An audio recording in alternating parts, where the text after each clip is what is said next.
I see. If you are here, it means that you beat it to the plot और अब तुम वो बेकार से एलियन शिट और स्पिन ऑफ्स देख देख के परेशान हो चुके हो। बट कोई बात नहीं, I got you. H anime हमेशा सिर्फ उन्हीं चीजों के बारे में नहीं होते, अक्सर उनमें कैरेक्टर डेवलपमेंट, इंटेंस ट्विस्ट्स, वो वाले नहीं, कैरेक्टर प्लॉट स्टोरी वाले, ये सब भी देखने को मिलता है। तो आज के इस वीडियो में हम देखेंगे 5 ऐसे ही एच मानवास जिसमें एच के अलावा कुछ प्लॉट भी है, कुछ स्टोरी लाइन भी है, so that you can enjoy it both ways. You are 3 inches into Jinnah and you are also 3 inches into Kahain. How can you make that happen?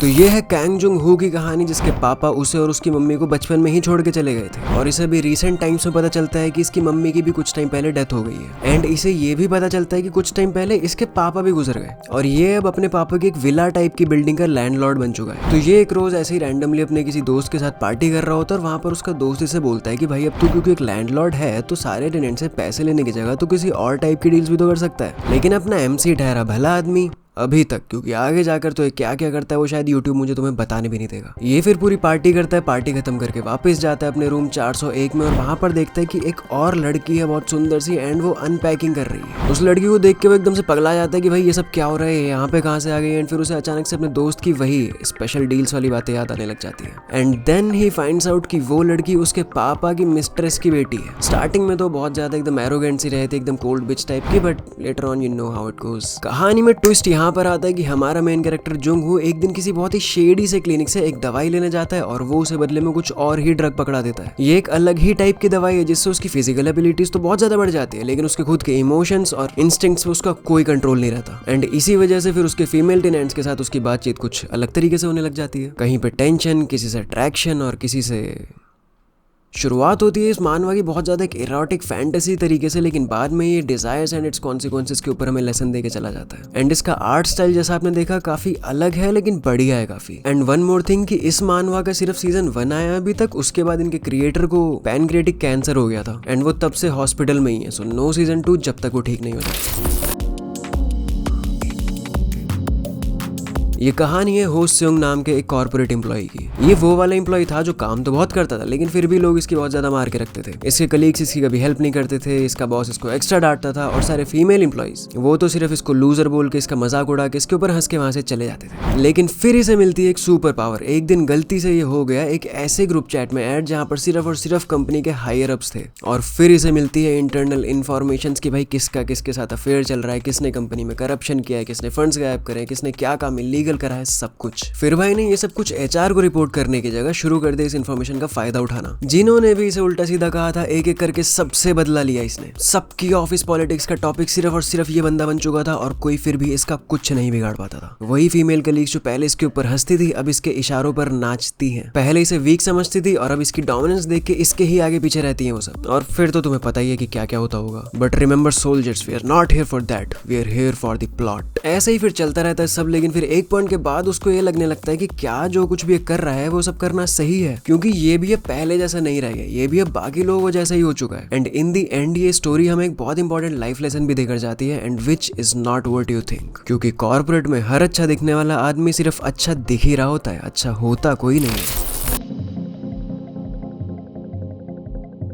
इसमें एक लड़का होता है जंग मिन नाम का, जिसकी मम्मी की बचपन में इसके डेथ हो चुकी होती है एंड फिर ये बहुत ज्यादा अकेला हो जाता है। और एक अकेला लड़का दिन भर क्या करता है ये तो तुम्हें पता ही है। और इसके अलावा वो होता है एकदम अखंड अमीर और इसीलिए उसके पापा दोबारा शादी कर लेते हैं। और इस बार उसकी सो कॉल्ड स्टेप मदर उससे थोड़ी सी ही बड़ी होती है, जिनका नाम होता है आरा। एंड वन मोर थिंग कि क्योंकि ये सारी कोरियन मानवाज हैं तो मेरे नाम की प्रोनाउंसिएशन थोड़ी सी अलग अलग हो सकती है, तो प्लीज बेयर विद दैट। आरा के कुछ दोस्त भी हैं जो कि थोड़े मिस्टीरियस से, मतलब उनके काम कर्म कुछ ठीक से नहीं लगते। जंग एक बार किसी एडल्ट वेबसाइट पर होता है जिसका सब्सक्रिप्शन बहुत ज्यादा महंगा होता है, तो काफी कम लोग हैं वहां पर। एंड वहां की एक एक्ट्रेस की शक्ल आरा के एक दोस्त से मिलती जुलती है और बाद में वो और ज्यादा देखता है तो उसे पता चलता है कि दोनों के पास सेम टैटू भी है। और ऐसे ही कुछ सिलसिलों सीरीज ऑफ एक्सीडेंट्स के बाद उसे पता चलता है कि ये सब की सब एडल्ट एक्ट्रेसेस हैं। तो अगेन फिर इसको मिल गए हैं अब सीक्रेट्स एंड ये रहा है बचपन से अकेला। तो तुमको ही पता है कि इसने किस किस के साथ क्या क्या किया होगा, कैसे कैसे किया होगा। And later he gets to know कि things do not stop at just being the adult actresses, it goes much deeper. That's what she said.